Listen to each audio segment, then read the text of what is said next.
مہربانی کر کے خریدنے سے پہلے اس اعتبار سے جانور کو ضرور چیک کر لیا کریں کہ اس کے اندر کوئی عیب نہ ہو، ورنہ قربانی نہیں لگے گی۔ وہ واضح حدیث ہے، جامعہ ترمذی میں، سنن نبی داؤد کے اندر، مشکات کے اندر بھی موجود ہے کہ نبی علیہ السلام نے فرمایا کہ 4 خامیاں جس جانور کے اندر ہے نا، اس کی قربانی نہیں لگے گی۔ نمبر 1، لنگڑا، ٹانگ ٹوٹی ہوئی۔ یہاں پہ بھی اکثر اوقات جب وہ کوئی بڑا جانور ہے، آپ اسے ٹرک سے اتارتے ہیں تو وہ چھلانگ مار کے اترے تو ایک آدھ ٹانگ تو اس کی ٹوٹ جاتی ہے، پھر وقتی طور پہ اسے پین کلر لگا دیتے ہیں اس کے گھٹنے کے اندر، اس لیے وہ فیل نہیں ہوتا۔ تو جب بھی آپ جانور لینے جائیں تو اسے چلا کے دیکھیں، تو پین کلر لگا بھی ہوگا نا تب بھی وہ ٹانگ کو صحیح طریقے سے یوز نہیں کر سکے گا، وہ آپ کو پتہ چل جائے گا یہ لنگڑا ہے۔ نمبر 1 لنگڑا، نمبر 2 کانا جس کی آنکھ نکلی ہوئی ہو، نمبر 3 لاغر، یعنی یہ نہیں ہے کہ اس کے اوپر گوشت ہی کوئی نہیں، ہڈیوں کا ڈھانچہ ہے، اور نمبر 4 جو بیمار جانور ہے، اس کی آپ قربانی نہیں دے سکتے۔ اسی طریقے سے ابو داؤد کے اندر، جامعہ ترمذی میں اور مشکات میں بھی حدیث موجود ہے، 2 اور چیزیں نبی علیہ السلام نے فرمائی کہ جس کا سینگ ٹوٹا ہوا ہے اس کی بھی قربانی نہیں ہوگی، اور جس کا کان کٹا ہوا ہے اس کی بھی قربانی نہیں ہوگی۔ یعنی فزیکلی اس کے اندر کوئی عیب نہیں ہونا چاہیے، جانور خوبصورت ہو، کوئی اس کے اندر اب یہ کوئی تھوڑا بہت سینگ ہلکا سا اوپر سے ٹوٹا ہوا ہے تو یہ کوئی اتنا ایشو نہیں ہے، یعنی ڈومیننٹ نہ ٹوٹا ہوا ہو کہ دیکھنے میں لگے کہ یار یہ ڈومیننٹ، یعنی بعض اوقات کان کے بالکل اینڈ کے اوپر کو تھوڑا سا کٹ لگ گیا ہوتا ہے یا کوئی اس طرح کا معاملہ ہوتا ہے، اس زمانے میں تو لوگ وہ کان کاٹ کے بتوں کے نام پہ چھوڑتے تھے نا، اس لیے نبی علیہ السلام نے منع کیا۔ آج کے زمانے میں ہم یہ دیکھیں گے اس اعتبار سے کہ کان واضح طور پر کٹا ہوا نہ ہو کہ اس کی خوبصورتی ختم ہو رہی ہو، تو پھر آپ اس جانور کی قربانی نہیں کریں گے۔ تھوڑا بہت کہیں پہ وہ تو ویسے ہی زخمی ہو جاتا ہے، جب کانٹوں والی جگہ پہ وہ پتے جا کے چننا شروع کر دیں تو وہ کان رگڑ کھاتے ہیں، بعض کا تھوڑے بہت زخمی ہو جاتے ہیں، وہ معاملہ بالکل الگ ہے۔ ڈومیننٹ نہیں ہونا چاہیے ایسا کوئی معاملہ، ڈومیننٹ ہوا تو پھر آپ کی قربانی نہیں لگے گی۔ یہ ساری احتیاطیں آپ نے کرنی ہیں جانور خریدتے وقت۔ اب آپ خرید کر لے آئے، بعد میں بیمار ہو گیا، یا اسے بچے گھمانے کے لیے لے کے جا رہے تھے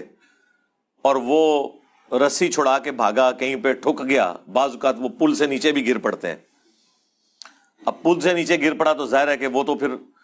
اتنا زیادہ زخمی ہوگا کہ اس کے بچنے کے چانسز نہیں ہیں، تو آپ پھر اسے قربان کر لیں عید سے پہلے ہی، آپ کی قربانی ہوگی، نیا جانور خریدنے کی ضرورت نہیں ہے۔ اس کے ثبوت میں سنن کبریٰ البیہقی کے اندر سیدنا عبداللہ ابن زبیر صحابی رسول صلی اللہ علیہ وآلہ وسلم ورضی اللہ تعالیٰ عنہ کا قول موجود ہے۔ وہ ایک جگہ سے گزرے تو انہوں نے ایک اونٹنی دیکھی جو ایک آنکھ سے کانی تھی، تو رک گئے اور انہوں نے فرمایا کہ اگر تو یہ اونٹنی خریدنے سے پہلے کی کانی ہے پھر تو تمہاری قربانی نہیں لگے گی، نیا جانور خریدو، اور اگر یہ اس کے اندر عیب خریدنے کے بعد پیدا ہوا ہے تو پھر تمہاری قربانی درست ہے۔ یہ بالکل واضح عبداللہ ابن زبیر کی حدیث موقوفاً سنن کبریٰ البیہقی کے اندر، اس کو سپورٹو المصنف ابن ابی شیبہ میں، مصنف عبد الرزاق کے اندر امام زہری کا فتویٰ بھی موجود ہے، سیم اسی طرح کے الفاظ کے ساتھ کہ اگر عیب بعد میں پیدا ہوا ہے تو پھر قربانی درست ہے، اگر وہ پہلے کا تھا تو پھر قربانی درست نہیں ہے۔ بہرحال یہ عبداللہ ابن زبیر نے ایک کلیئر کٹ بات بتا دی۔ بس اس میں اب جتنے عیب ہیں، اگر جانور خریدنے کے بعد سینگ ٹوٹا، یا وہ بیمار ہو گیا، یا وہ لنگڑا ہو گیا، یا اسے کوئی زخم آ گیا، تو ان تمام جانوروں کی قربانی درست ہوگی۔ اور اس میں بھی اگر زیادہ سویر کنڈیشن آ جائے تو آپ قربانی سے پہلے بھی اسے قربان کر سکتے ہیں، اور اس کا مصرف بھی گوشت کا وہی ہوگا جس طرح عام قربانی کا ہے۔ تو آپ بھلے 2 دن پہلے ہے تو ٹھیک ہے، پھر فریج میں رکھ لیں اور قربانی والے دن بانٹ دیں، کیونکہ اگر پہلے بانٹا لوگ کہیں گے پتہ نہیں بیمار جانور کا گوشت ہی دے گئے، یہ بھی خطرہ لگا رہتا ہے نا۔ تو پاکستان میں تو آپ جتنا بھونتے ہیں نا گوشت کو، تو عموماً جتنے اس قسم کے وائرسز ہیں وہ ختم ہو جاتے ہیں، الا یہ کہ کوئی کریٹیکل وائرس ہو، وہ بھی ڈاکٹرز بتائیں گے جن کی فیلڈ ہے اس حوالے سے، کہ کوئی ایسا معاملہ، عموماً جو عام بیماریاں جانوروں کو لگتی ہیں نا تو وہ جانور جب آپ قربان کرتے ہیں اس کے بعد گوشت جب آپ پکا کے کھا لیتے ہیں تو بیکٹیریاز وائرسز ختم ہو جاتے ہیں، کوئی ایشو اس حوالے سے نہیں رہتا۔ یہ اب جو یہ والی بیماری آئی ہے لمپی، جس کے اندر وہ پھوڑے نکلتے ہیں، تو اب ظاہر ہے کہ یہ تو واضح اس کی خوبصورتی کو ختم کرتے ہیں۔ اس قسم کے اگر پھوڑے نکلے ہوئے ہیں کسی جانور کو تو وہ آپ قربانی کے لیے نہ خریدیں۔ ہاں بعد میں اگر نکل آئے ہیں تو پھر قربانی تو اس کی درست ہوگی،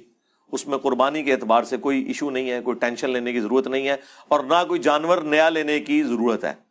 کیونکہ اس سال تو میں نے کئی ہمارے جاننے والے ہیں جن کے بیل پہلے ہی ذبح ہو گئے ہیں،